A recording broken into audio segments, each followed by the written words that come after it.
Hello everybody. You may be wondering, why are we staring at my 1995 Chevrolet Monte Carlo LS? Well, there's a reason, and it's going to be revealed here soon.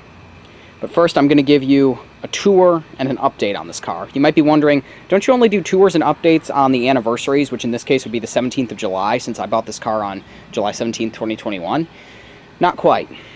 I'm going to give you more of an update, but also a tour on my daily driver here.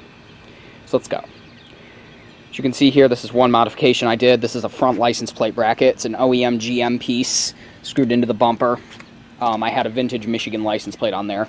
Got that from a junkyard. The headlights and LEDs have been upgraded, or the headlights and brights have been upgraded to LEDs. We will look at those in a minute. So come around the side. This one is riding on the optional 16-inch rims, and it's riding on these Bridgestone Ecopia tires. These are 225/60 R16s. Bought them the day after I got the car. No rust whatsoever. Again, being that this is a Michigan car, and yes, it is dirty. Not washing it yet for a reason you'll see. See here, it's in very good condition. It's just dirty. It's got a couple scrapes and dings, but it's not rusty at all. See some dirt there on the fender, back bumper. You notice all the stickers are gone, and we've had these weird freaking fuzzy white pollen dust looking things flying around, so they're sticking to the car. The tail lights have also been upgraded with LED. Bridgestone tires all the way around. You'll notice that this center cap has a red Chevrolet emblem, whereas the other ones have silver. That's because that one fell off one day, just the emblem, and I decided to paint it red. I was going to do all of them red eventually, like the Z34s have, but I'm not going to do that for reasons you'll see.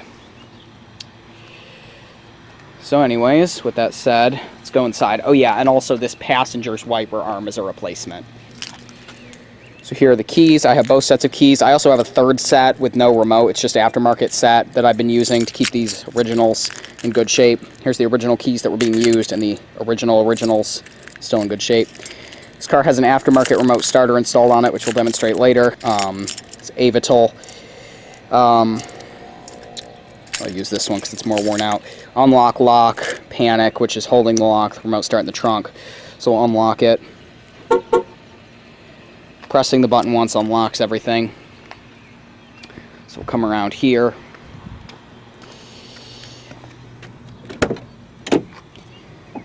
See, this one has the optional black leather interior with the full-length center console.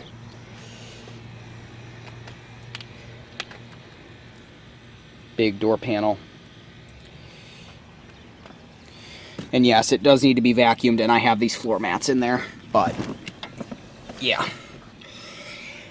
Currently sits at 88,257 miles. No, I don't drive that often. Or rather, I don't drive long distances. Let's go and start it up.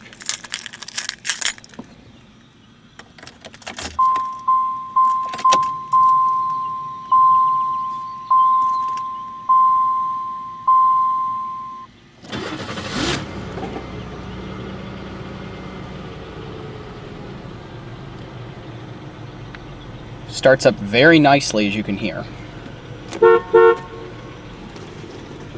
Power steering. This is not a pinky steering car like an old Lexus or something.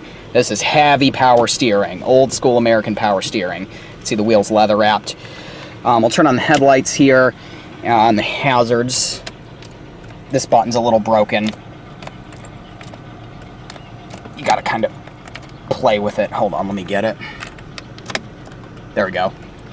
The chime box and the hazard light box have been replaced because it doesn't like the LEDs and the tail lights, so I got a newer chime turn signal box for it, so those blink a little differently. Driver's window's automatic down.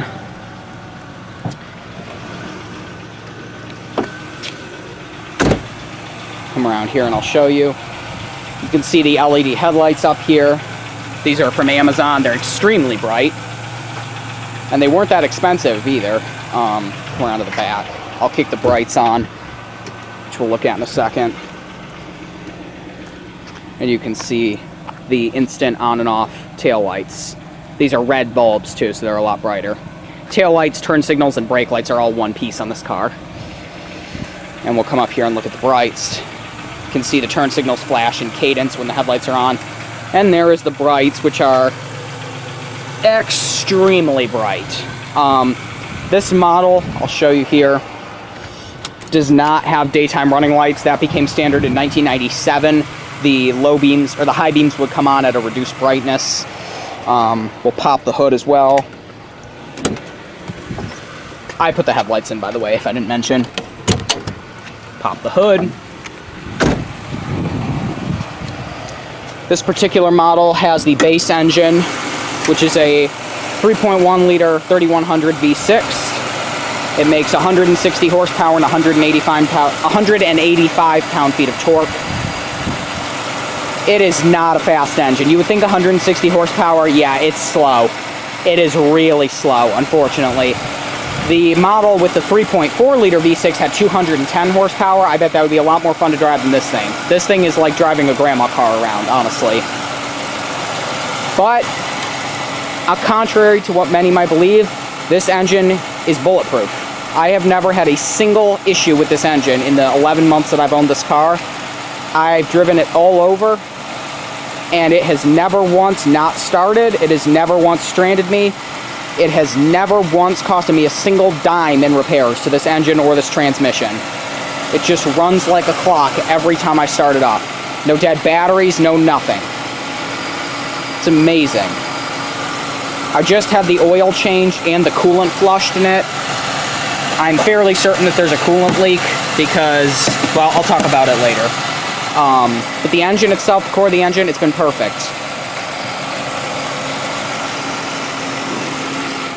It's a self-supporting hood, too. It does this because I drove over a curb at one point, and I'm pretty sure it messed that up. It stays down, but if you go up to it and wiggle it, it does that. Let's come over here. Geo. You don't see that anymore.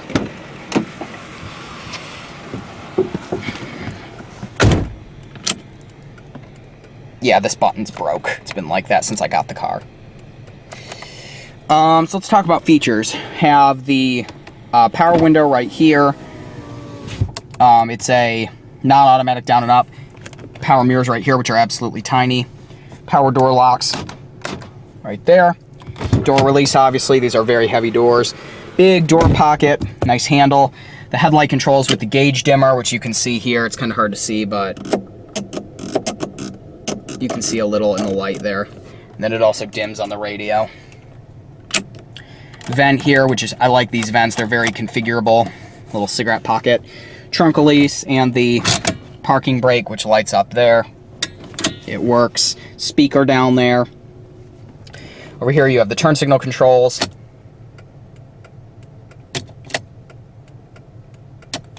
For some reason, that one doesn't have a delay. Oh, I guess it's going to make a fool out of me. Cruise control here, which works. You turn it on by doing this. You get to where you want to be acceleration-wise, and then you hit this button here. And then if you want to, so you can hit the brake, whatever, while it's cruising. Then when you want to resume, you bump it over like that. Wiper controls, it's got a mist right here.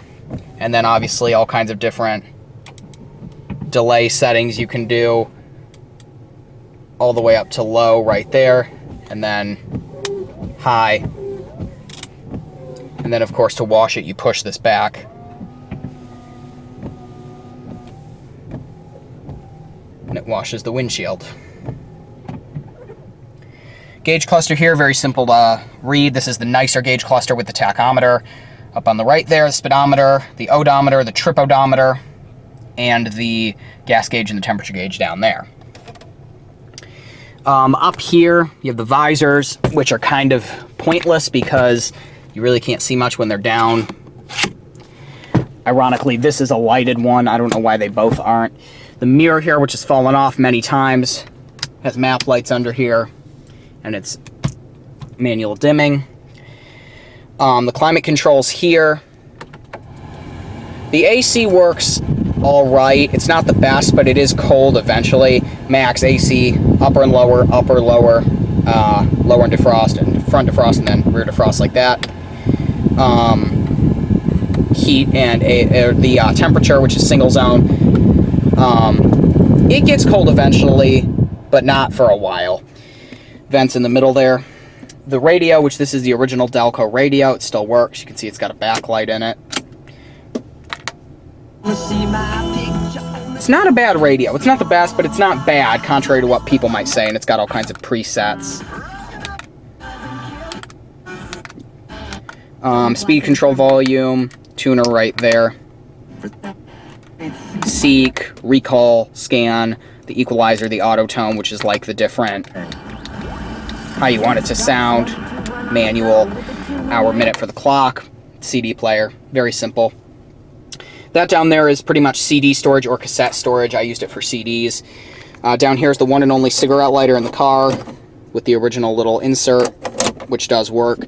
It's an always-on cigarette lighter, which some people would see that as a plus, some people would see it as a negative. I see it more of a negative myself, and it's done. Gets hot real quick.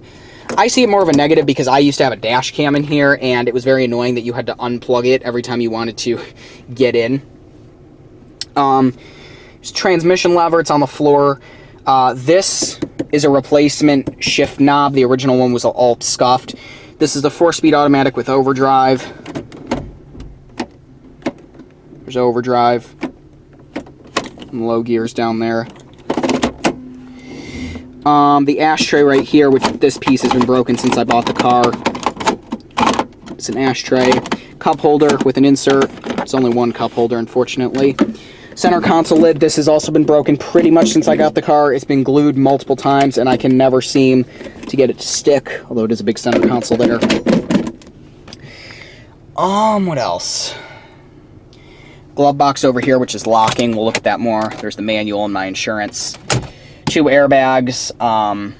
Nothing up here. Defroster vent. The steering wheel is tilting and telescoping. Well, it's not telescoping, but it tilts, which I don't know if I can get it with both hands. No, I can't. But you can move it, and I tend to keep it right there. It stays. Not the best looking steering wheel either.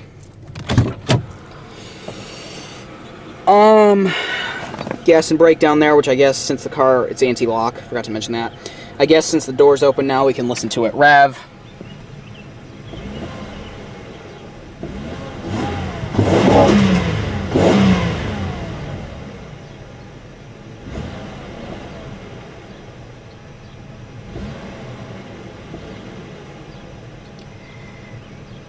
Not the most bulletproof. I mean, it's a good design. It's not the best made engine, but it revs. It'll get up there. And it definitely shakes the car.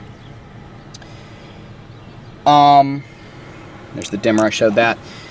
That's just from where I get the oil changed. Good place, by the way, if you're in Lansing. Check them out. I'll show you here. The seats are powered. This broke off a while ago. Move it backward, forward. Height. The bottom, move them back. And the height in the back you can adjust. This is for the recline. These headrests are both replacements. That's why this is all oxidized. The little loop thing too, if I can get it now. The little obligatory loops that GM feels necessary to put on all of their coupes. Yeah, the passenger seat is manual. Look at that. Well, anyways, let's go ahead and shut it down now.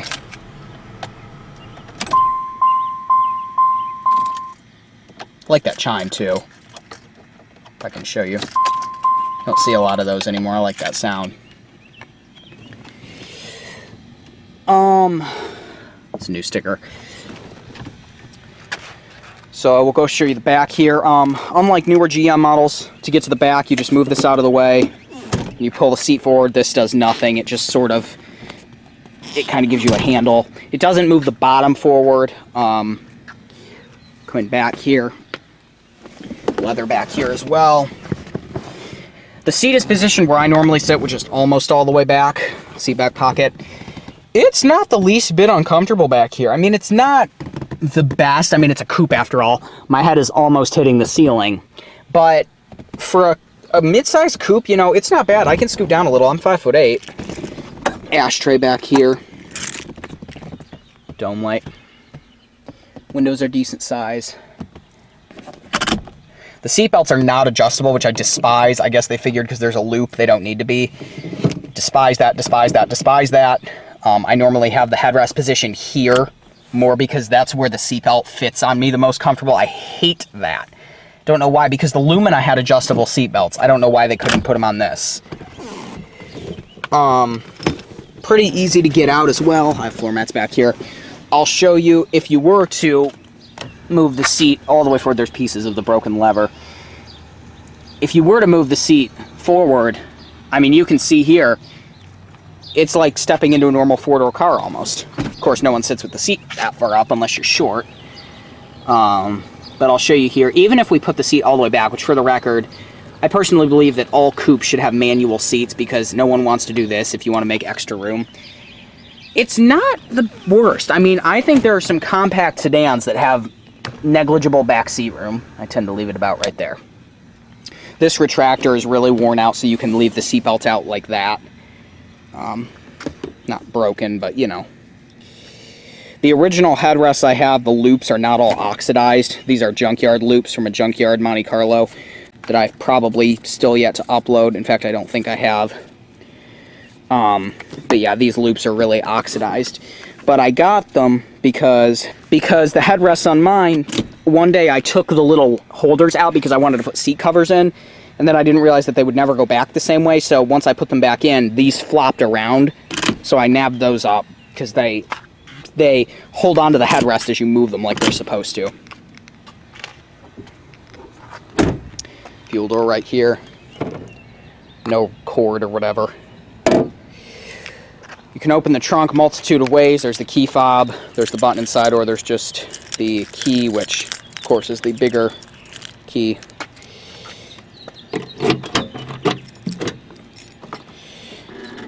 Back here you can see very big trunk, easily the size of a Camry trunk, if not bigger. I have a friend with an '09 Camry, and I think this is a bigger trunk. Cargo net, which came with it obviously, and then the spare tire and jack, which are under here. It's a donut, which you're gonna see here in a second if I can ever get this thing off. There we go. The jack is under there, but it's a Goodyear donut because Goodyear tires are what was on this thing when I got it. And then one of them blew out the first day I had the car, which that's a whole other fiasco. I hate Goodyear tires. I like Michelin's, Bridgestones, and BFGs. About the only brands I'd buy, too. Never checked out Cooper or whatever. This ain't a tire rant. But yeah, it's a Goodyear donut. These seats fold down, which I forgot to mention. I also forgot to mention back here that there is a little fold-down thing. It's not a seat, but it is a fold-down little armrest. There's the lap belt for the 5th passenger. Also, it has, I forgot to mention these, it has these little seatbelt guides that you can put the rear seatbelts in. Look how strong that retractor is. Never used, probably. It has these things you can put in, so if you have a kid, it'll sit the right way. I don't know. Never used them. To be completely honest with you guys, I honestly didn't know they were there until about 6 months ago. And then when you pull this down, I'm not going to pull the other one down yet, but you pull this one down, well, I guess we can do it. Why not? This door, for some reason, I feel is heavier than the driver's one. Don't know why, it just seems that way. But you pull this down, and I have transported some large items in here with that opening. It's not as bad as you would think for a 2-door car.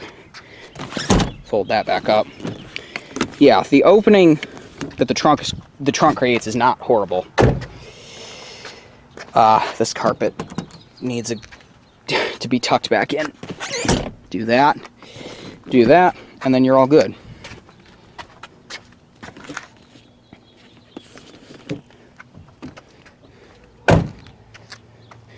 So yeah, that's the trunk. Very good sized trunk. You can take the cargo net out too if you want. Reverse lights are right there. They're integrated into the trunk. And then this is just a reflector since this is a spoiler that was an option. That's the 3rd brake light. It's got a whip antenna which likes to come unscrewed sometimes. Taller than the entire car. This door lock has a habit of not working sometimes. It's kind of fixed itself, but it previously... No. Yeah, it fixed itself. There was a period of time where it wouldn't unlock with anything except doing this. even if you would put the key in the door, you would go to try to unlock it and it would just stop like right here, like it felt like it was stuck. But I guess now it works fine because it's been working. I don't know, it's one of those weird things. I guess it fixed itself. I was going to WD-40 it. This seat is all the way back, so I'll show you here, if it even wants to stay up, that even with the seat all the way back, I'll show you, my floor mats are getting in the way. It's not horrible. I mean, my legs are pretty much grazing the back of the seat, but I wouldn't want to be back here on a long trip, especially because my head is pretty much touching this very poorly put up headliner. You can see the dash cam that was there is down, and the dash cam that was up by the mirror is down as well. Yeah, it'd be a lot easier if this seat was up, even where the driver's one is, because now you can see here, trying to get out is very tight, and even with the big doors, it's not the easiest entry and exit. Definitely a bigger back seat than a Civic Coupe, but that doesn't say much. Show you here. Pretty alright view. It's definitely smaller feeling inside than an SUV, obviously. Glove box here which locks, which ironically I'll show you, play a trick with it. Now it's not going to let me now, it does it with the aftermarket key, but yeah, sometimes you can turn it without putting the key in, but it does lock. And then in here, aside from my insurance, is the owner's manual in the leather pouch, which is all floopy because it's been outside in 95-degree heat today.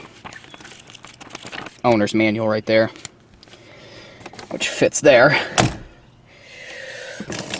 So before we go, there's the map lights, and they have a theater dimming feature, which basically means that they get dim when you turn the car or shut the door, and then they go off. I'll show you here in the trunk. We'll use the fob. There is a light in here. And yes, this needs to be oiled. I did it once, and then I got quiet, and then it never came back. So I'll show you here before we go. I'll show you the remote start. Basically, all you do, press it twice. I don't use it often because it likes to overwind the starter. Typically, I found it does it more when the car is cold than when the car is warm, so hopefully it won't do it this time, but I'll just show you. Press it twice. Lights flash. Fuel pump.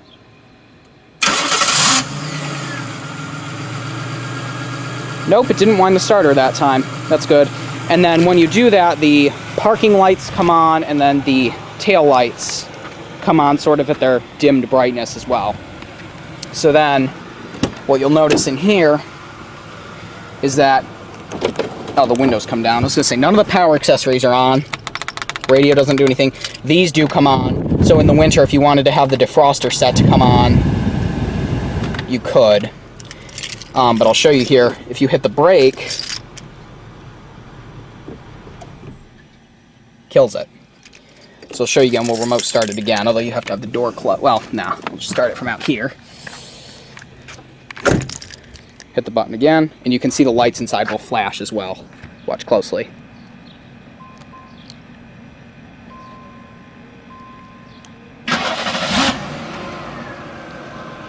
Kind of hard to see. But anyways, the real way you do it, you get in. Now, here's the interesting part. Watch. I don't know if you can see it, but actually, let me set the camera right up here so you can see what I'm talking about. Watch. It's kind of hard to see, but watch the headlights.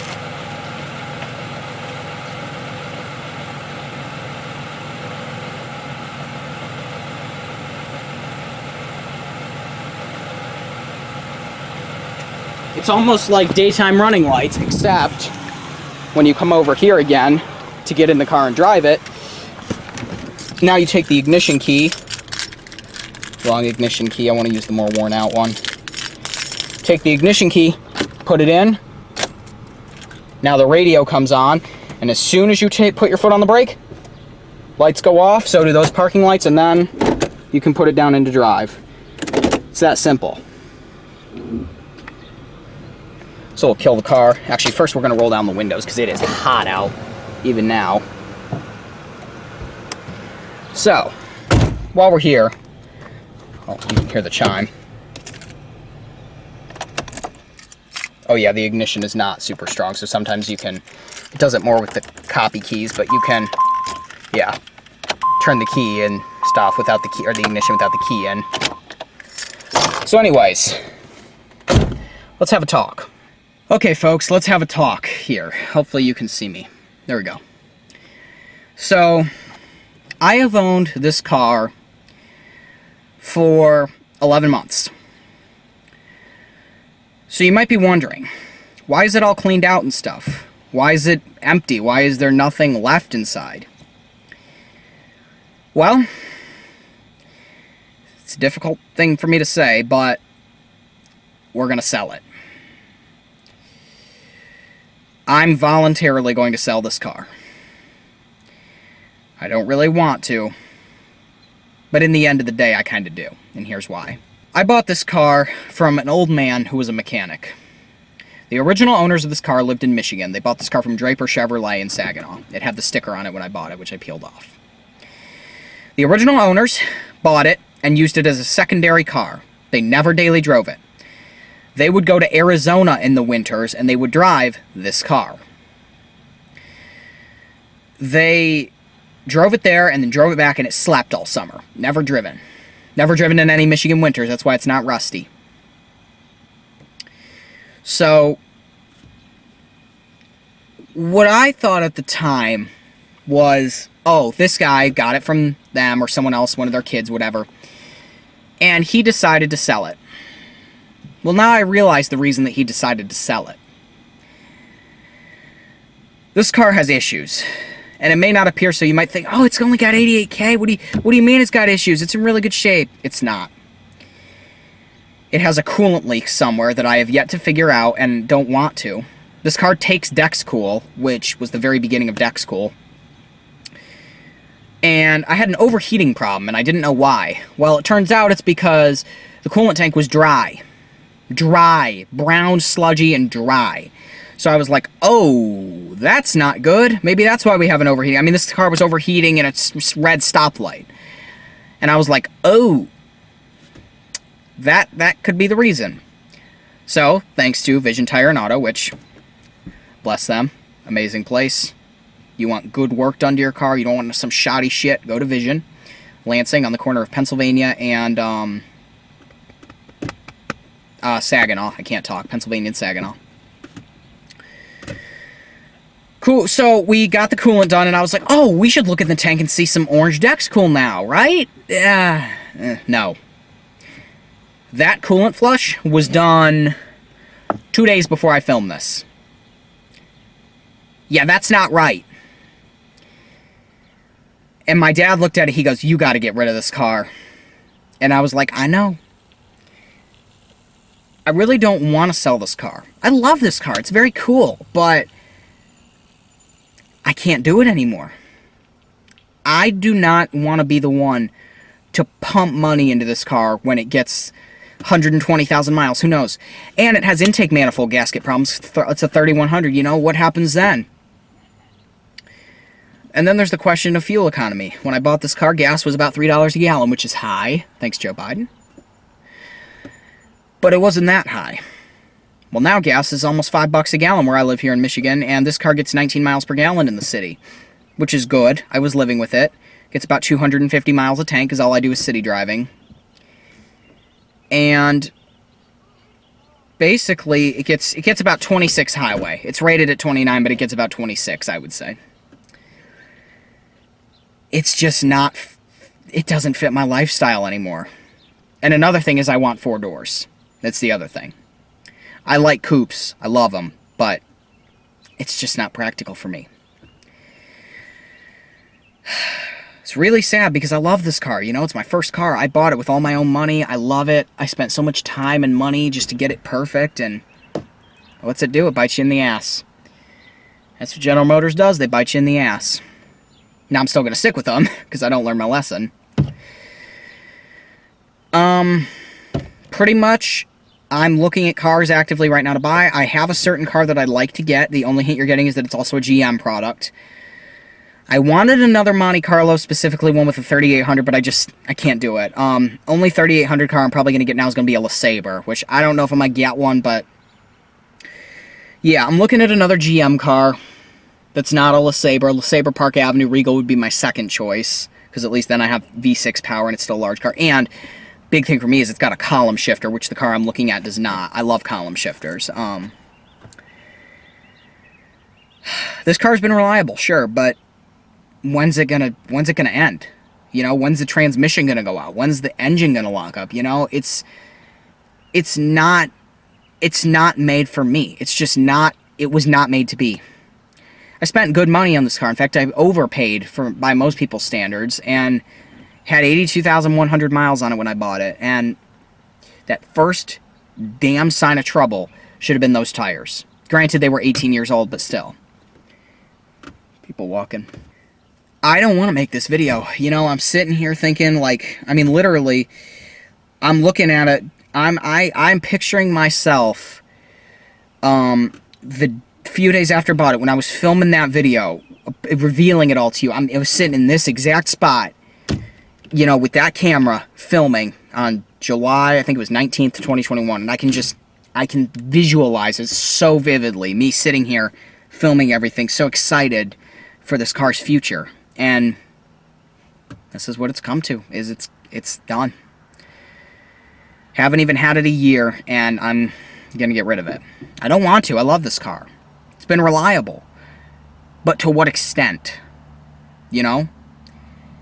A car with a coolant leak, or one that I'm fairly certain has a coolant leak, isn't going to be reliable.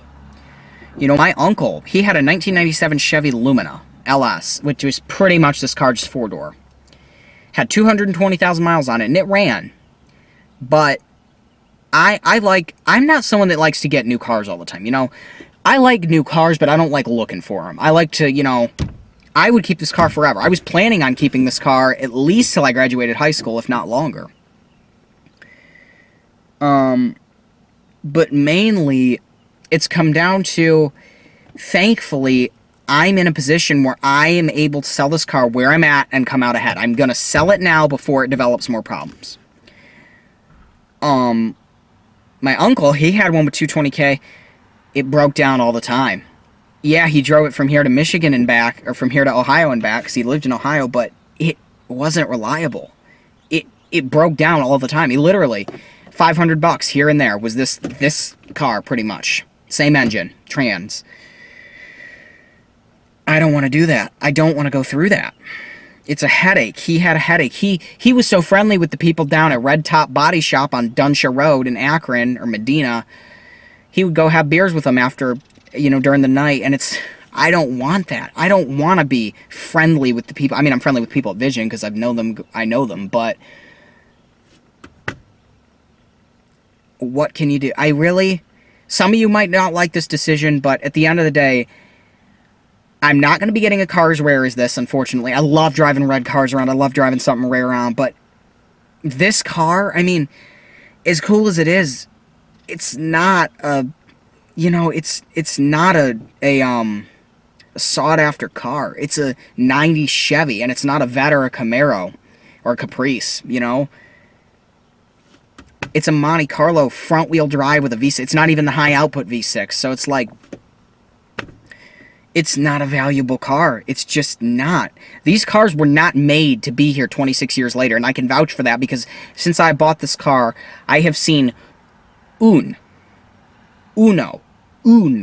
of these cars, and it wasn't even driving. It was sitting in a business parking lot by my house. It was white, and it was beat to shit. I mean, it had rust all over. The wheel covers were missing. It had dents everywhere.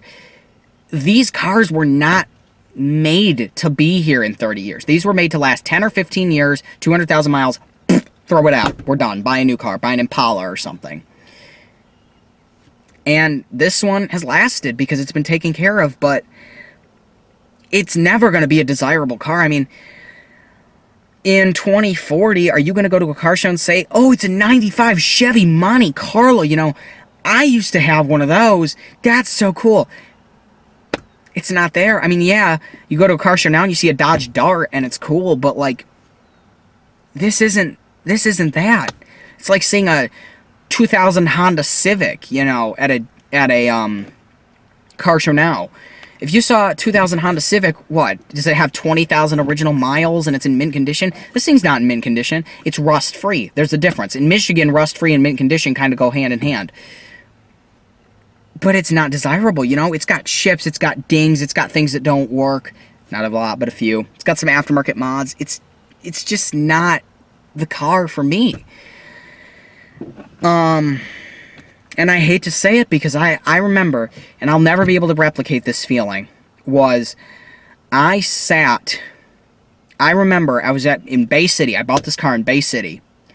And I remember that day, I bought the car, I said, you know, it's going to need some new tires. I said, here's your price. Let's take it or leave it. I'll buy it today. And he shook my hand. And I remember I had this just exuberant, almost orgasmic feeling that I had never had before of like, oh my God, I just bought a car. I own a car now. I can't replicate that. I mean, I can buy another car and it's going to be like, oh, I own this. I got a new car. How cool. It's going to be nothing like buying this. And I'm not saying that because, you know, it could have been any car. I could have bought a Honda Civic. I could have bought a damn Nissan Maxima. But it would have been the same feeling, you know. This happened to be a 90s Chevy and it's like, you know, I had this feeling, I'm like, oh my God, I just bought a car. I just put down the most expensive money in cash that I bought this car in cash. I have bought the most expensive car, the most expensive thing I've ever bought. It's right here and I can touch it. And I own this vehicle. It's my vehicle now to do whatever I want. And to my old mind, that was everything. And it's sad. Like I said, I don't want to sell this car, but it's just not the car for me. I wish I could keep it. I wish I had the ability to keep this car and to have two cars, but I don't have the money, and my parents are not going to let me keep a fucking junk-ass old Monte Carlo around. You know, even my uncle, or, you know, your aunts and your uncles, close family, he called my dad a few months ago and said, hey, my neighbor's got an old Monte Carlo that's been sitting in, because they live up in north where it's all wooded in the country. He's like, he got a Monte Carlo it came with his house, and it's been sitting there. It's never started, never been touched. Maybe your son wants to look. Maybe Isaac wants to look at it. And we don't know what year it is. I would assume it's probably a newer one. Doing this because I need more airflow because it's 95 fucking degrees. Yeah, that's another thing. Loose panels, GM. I'm still going to look at it. Oh, he's home. Maybe I'll own another one. I mean, these things are... You find them on Marketplace. Finding one in good shape is uncommon, but it's just a car, you know. This is Cheri. This is my love. But, you know, people die. Things change. Not saying this car's going to die. Life goes on, you know. Maybe when you were... I don't know. Maybe you were born in the 1950s and you bought a brand new, you know, Camaro when they came out. My grandma did. Maybe you owned it for 10 years and then you had 4 kids and all of a sudden it's not practical. You need a van now. You buy an Aerostar or something, or a Chrysler van. You know? Maybe, you know, let me think of another example. I saw someone selling an Alero online, which I'm not going to buy an Alero, but I saw someone selling it, and they said, was my first car, bought it in 2010, loved it, now I have 3 kids, and we have a Suburban now because the Alero doesn't fit us. And, you know, if I had wanted a Suburban, I would have bought a Suburban. You know, I like cars, you know, I like being in a car, low to the ground, and believe it or not, I wanted to buy a van, actually, to replace this with, like a Town & Country or a Sienna or something. I was actually looking at a Sienna for the reliability, but they go for a lot of money, and my dad is like, you don't need a van. He is very adamant about you are not getting a van, even though I actually like vans. Freestar Uplander. My mom's got a friend with a Montana SV6 and it's mint condition. Mom asks friend, are you going to sell it? No, I love my van. We bought it new. I'm keeping it. It's in great shape. Yeah. My dad does not want me to get a van. I would love to get a van, and I told him, I said, I'm going to get... So, I'm not going to tell you what car... There's a certain model vehicle that I'm looking at buying. I think I'm going to go this weekend and look at one. Hopefully. It's another GM product. I'm not going to tell you what. But it's a car. And I told my dad, I said, I'm going to buy a so-and-so car, and then as soon as I turn 18, I'm going to sell the so-and-so and get a van, and there's nothing you can do to stop me, because I'll be 18. And he said, fine, do what you want. That's perfect. So, yeah, that's my little rant. Cheri, my 1995 Monte Carlo, the love of my life, is going up for sale. As soon as I get a new car, it's going up for sale. And I'm blessed to be in a circumstance where I'm able to purchase the car and then sell this one. I'm not going to have to go without a car. I even have for sale signs ready with all my info ready to slap in them back windows. And, you know, it's really sad because, you know, I'm always going to remember my first car. I may have junkers or beaters later on, but I'm always going to remember my first car. This old 95 Monte Carlo. You know, even when I'm old, I'm going to remember and say, damn, those good times. I was 15, 16. I had a Monte Carlo. Girls hated it. I don't know if girls hated it, but they certainly didn't go after me in it. Fortunately, they don't share the love that I have for big old GMW bodies. Unfortunately. What can you do? But I'm always going to remember, you know, sitting here thinking about it, driving it, all the fun times I had in it. I put 5,000 miles on it in a year, which is like unheard of. And you know, maybe I'll get another one in the future. Maybe, I don't know. Maybe if I can find one with the column shifter, maybe.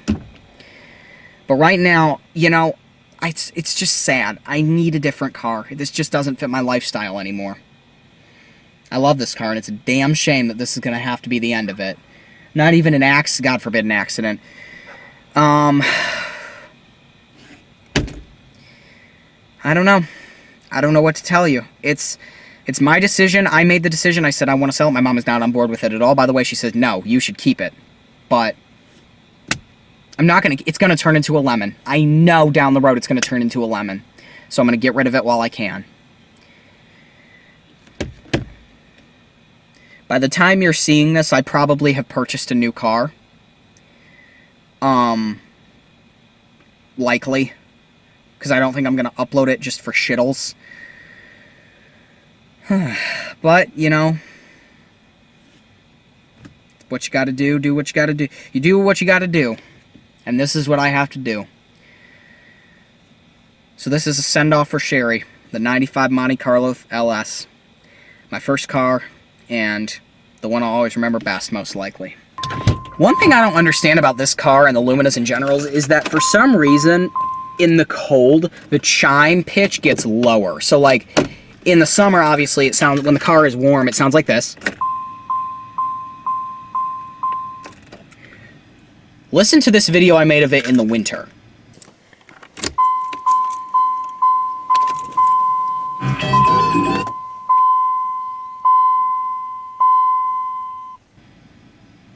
Hear the difference? It's a lot lower, but now it's like that, and obviously you turn the headlights on. It's a high-pitched noise. So long, Cheri. I'll miss you. You were a good car, but it's time. It's time for you to get something else. Time for you to get a new home, and hey, I'll have your descendant, you know, because it's going to be a GM product, so at least I'm staying in your bloodline. Steering wheel locked up again. There we go. At least I'm staying with your bloodline, Cheri. It's actually cooler out here than it was in the car.